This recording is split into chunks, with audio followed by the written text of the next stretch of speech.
Hello and welcome to Poker News. The USA might want to think twice about banning online gambling this week after a recent study has revealed that the US government could stand to make $2.5 billion in taxes annually, which will mostly come from reported prize winnings. The results of the study, which will be released shortly, have had great timing, as they come days before the expected debate over legislation which is currently proposed to bring about an American-wide ban on all online gambling. On top of the $2.5 billion the government would stand to gain from controlling and taxing the industry, a further 1% fee taken from all online transactions could result in a further $1 billion rake for the US coffers. However, potential tax gains aside, the US Justice Department says a 1961 law that forbids interstate telephone betting also applies to the internet, making it illegal for the industry to do business in the country. Authors of a bill expected to be debated in the US House of Representatives say their legislation would clarify that point for prosecutors. It would also prohibit gambling businesses from settling internet wagers with credit cards, cheques or fund transfers.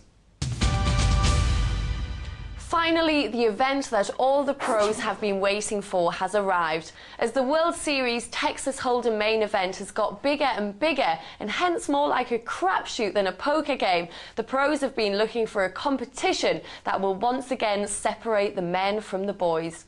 Hurrahs have come to the rescue with a brand new competition called Horse. The first hurdle is a massive $50,000 buy-in designed to appeal to the high rollers and scare away any would-be have-a-goes. The elite bunch of players that such a high buy-in will attract means it will be unlike any other World Series of Poker event.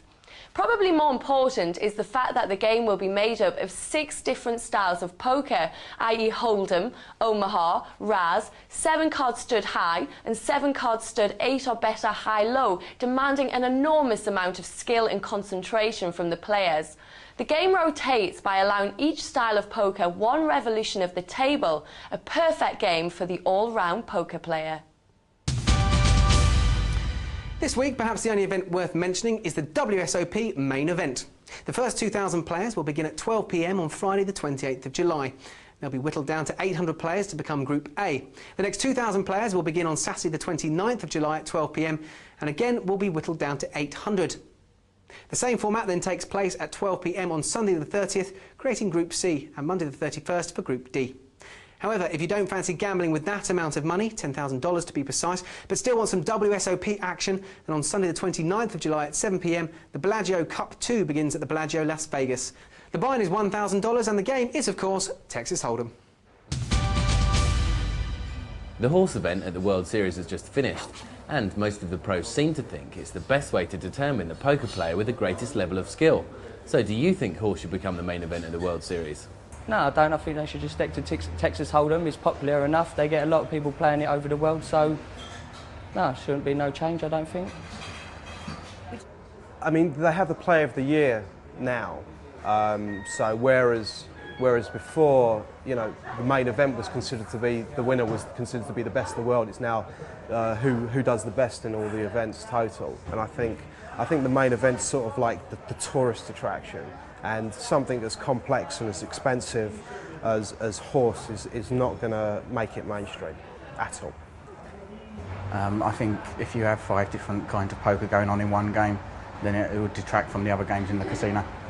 No, Texas Hold'em is definitely the game. Hold'em's the one. It's always been the one. Again, I think yes, because it involves a lot more skill. You need to know all the different poker variations, and it will test you to your ability. And finally, if you don't think you're good enough to play in the WSOP, then there might still be a way to get involved. The state of Nevada is considering allowing sports betting on this year's main event, usually restricted to games such as baseball and the American football. Last year, the Super Bowl attracted $95 million in bets. And considering the high roller fraternity of Las Vegas, no one would be surprised if this year's WSOP beat that total hands down. That's all from me. I'll see you next time.